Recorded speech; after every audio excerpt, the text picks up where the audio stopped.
तो पुतिन सेना नेटो के खिलाफ समुद्री फ्रंट भी खोल सकती है। इसकी वजह है कि ब्लैक सी में यूक्रेन और नेटो का खतरनाक षड्यंत्र। नेटो ने क्रीमिया पर कब्जे का नया ब्लूप्रिंट बनाया तो भड़की रूसी सेना ने यूरोप में मौजूद नेटो देशों की निगरानी शुरू कर दी। बाल्टिक में रूसी सर्वेलेंस विमान नेटो देशों के बेहद करीब पहुंच गया। बाल्टिक के आसमान में रूस और नेटो के विमानों में काफी देर तक टक्कर होती रही। तो सवाल यही है कि क्या पुतिन नेटो देशों पर समुद्र से हमला करने जा रहे हैं? रूस और नाटो में युद्ध का समुद्री फ्रंट खुल सकता है।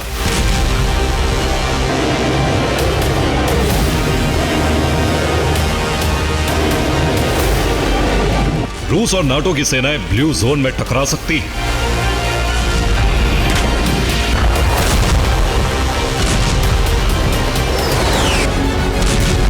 तीसरे विश्व युद्ध का समुद्री फ्रंट खुलने की आशंका बहुत बढ़ गई है।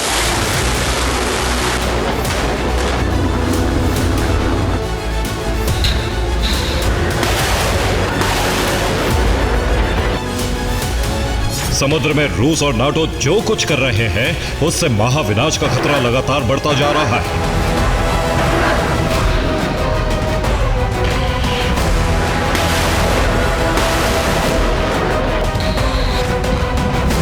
महायुद्ध का समुद्री फ्रंट खुलने की आशंका तब बढ़ गई जब बाल्टिक सागर के ऊपर रूस और नाटो के विमानों में टक्कर हो गई।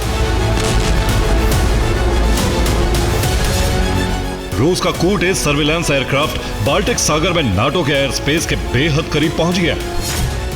इसके बाद बाल्टिक देशों के साथ साथ पोलैंड और जर्मनी में हड़कंप मच गया। नाटो के 4 लड़ाकू विमानों ने आसमान में रूसी विमान को घेर लिया। कई बार की चेतावनी के बाद रूसी विमान नाटो एयर स्पेस से दूर गया।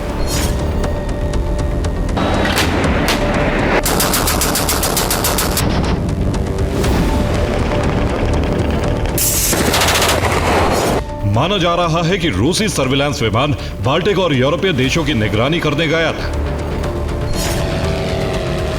रूस लगातार ड्रोन, फाइटर जेट और सर्विलांस एयरक्राफ्ट भेजकर यूरोपीय देशों की सुरक्षा से जुड़ी अहम जानकारियां जुटा रहा है।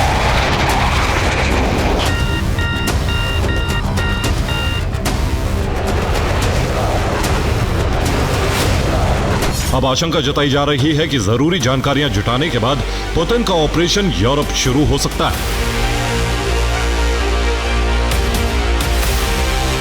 समंदर के कई फ्रंट पर रूस ने उन देशों को सबक सिखाने की तैयारी कर ली है जो यूक्रेन को हथियार देकर युद्ध की आग लगातार भड़काने में जुटे हैं।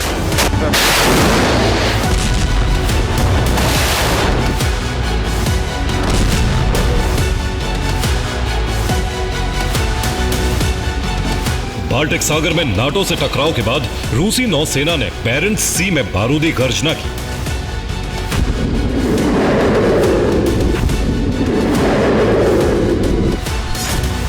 बैरेंट्स सी में रूस की पनडुब्बी ने ओनिक्स क्रूज मिसाइल फायर किया।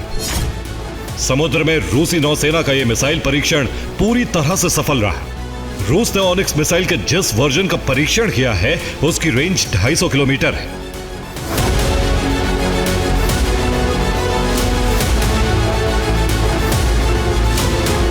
समुद्र में यह रूस का सिर्फ शक्ति प्रदर्शन ही नहीं बल्कि बैरेंट्स सागर के आसपास मौजूद यूरोपीय देशों को बारूदी चेतावनी है,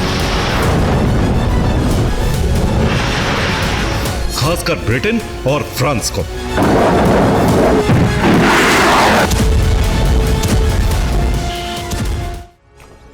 तो बैरेंट्स सी में रूस जो मिसाइलों का परीक्षण कर शक्ति प्रदर्शन कर रहा है वो न सिर्फ ब्रिटेन और फ्रांस को बल्कि यूरोप के 5 देशों को सीधी चेतावनी है। बैरेंट्स सागर के पास ही मौजूद है नॉर्वे, स्वीडन, ब्रिटेन, फ्रांस और जर्मनी। ये वही देश हैं जो रूस के खिलाफ लगातार खतरनाक षड्यंत्र रच रहे हैं। ये वही देश हैं जो यूक्रेन को हथियारों की सप्लाई कर रहे हैं। फ्रांस और ब्रिटेन तो यूक्रेन में अपनी सेना भेजने की तैयारी कर रहे हैं। यूरोप के इन्हीं सब कदमों की वजह से रूस ने बैरेंट्स सी में नेवल तैनाती बढ़ा दी है। अगर यूरोप की साजिशें नहीं रुकी तो रूसी नौसेना बैरेंट्स सागर से यूरोप के इन 5 देशों पर बारूदी बरसात कर सकती है।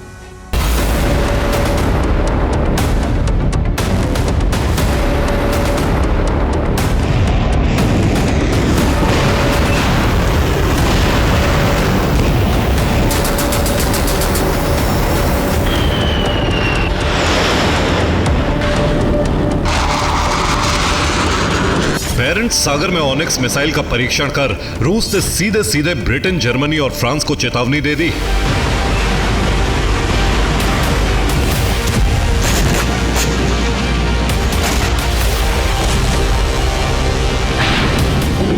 ये वो नाटो देश हैं जो ब्लैक सी में यूक्रेन के पक्ष में रूस के खिलाफ साजिशें रच रहे हैं।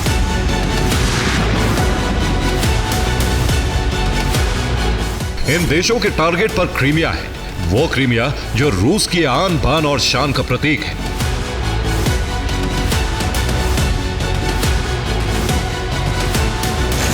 नाटो देश क्रीमिया में हमले के लिए यूक्रेन की मदद कर रहे हैं। उनका लक्ष्य है क्रीमिया पर कब्जा करना। नाटो देशों की मदद से यूक्रेन ने 24 घंटे में क्रीमिया में जबरदस्त हमले किए।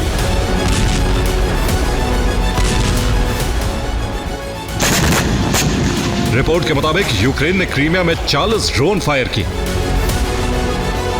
रूस ने यूक्रेन के 17 ड्रोन को इंटरसेप्ट कर लिया, लेकिन बाकी ड्रोन अपने टारगेट को हिट करने में सफल रहे। यूक्रेनी हमले में 3 लोग मारे गए हैं, 16 लोग जख्मी हुए हैं। यूक्रेन ने क्रीमिया में रूसी सेना को भी चोट पहुंचाई है। यूक्रेनी हमले में ब्लैक सी फ्लीट का एक जहाज भी बर्बाद हो गया है। यूक्रेन का दावा है कि उसके हमले में रूस का एक एयर डिफेंस सिस्टम भी जल गया।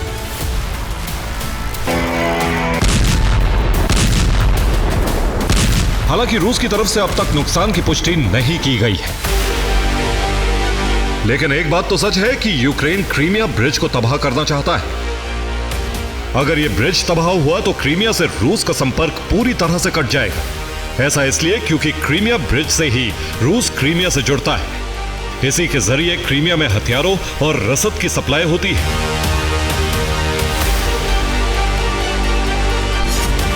क्रीमिया ब्रिज को तबाह करने के लिए यूक्रेन ने नया और घातक अंडर वाटर ड्रोन बनाया है। इस वाटर ड्रोन का नाम है टोलोकाई। इसकी रेंज है 2000 किलोमीटर। यह 5000 किलो बारूद ले जाकर विस्फोट कर सकता है। यानी ये इतना बड़ा धमाका करने में सक्षम है कि कुछ धमाकों से ही पूरा क्रीमिया ब्रिज ध्वस्त हो सकता है। नाटो का प्लान बहुत क्लियर है। पहले ब्रिज को तबाह करेंगे, रूसी सप्लाई लाइन कटते ही क्रीमिया पर कब्जे का अभियान शुरू कर देंगे। क्रेमलिन को नाटो की इस साजिश की भनक लगी तो पुतिन सेना ने नाटो के खिलाफ समुद्री फ्रंट खोलने की तैयारी कर ली। Bureau report, TV9 Bharatvarsh.